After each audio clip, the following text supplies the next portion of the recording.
Listen, I know a lot of people want to judge God. I know it's a lot of people want to blame God. But on his behalf, I want to let you guys know a further understanding about Jesus himself. He's a learning God.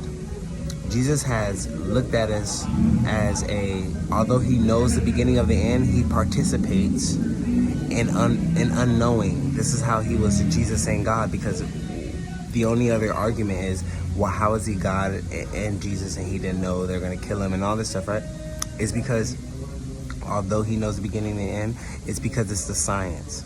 So therefore, it's like you don't really have to know exactly how it's going to go, but if you know the actual science of it, you know something's going to happen, the inevitable, right? So that's why he says he's the beginning and the end, because he's the inevitable. So when people are mad at God, I want to express the fact that he's a learning God. You get what I'm saying? That's why he said he found grace in Noah. What do you mean find? I thought you should already know that Noah was to have grace, right?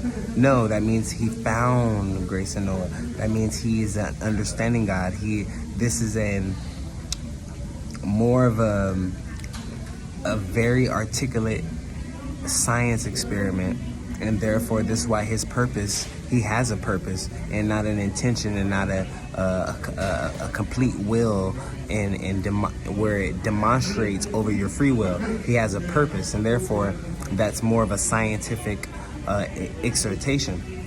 His purpose was to make two men one. It's because he allowed the human race to grow randomly so he can make your human characteristic into a god. Because if he made you regularly, then he would have known you. This is why people who do great things for Jesus, he can actually say, I never knew you. How is that possible? You have to utilize the doctrine. I'm saying that he never knew you. How is that possible? If he never knew you, if we all have one God, it's because the God that we have is the creator that in which we created ourselves through. We're living in Christ. So he allowed us to be random. And so when you people come to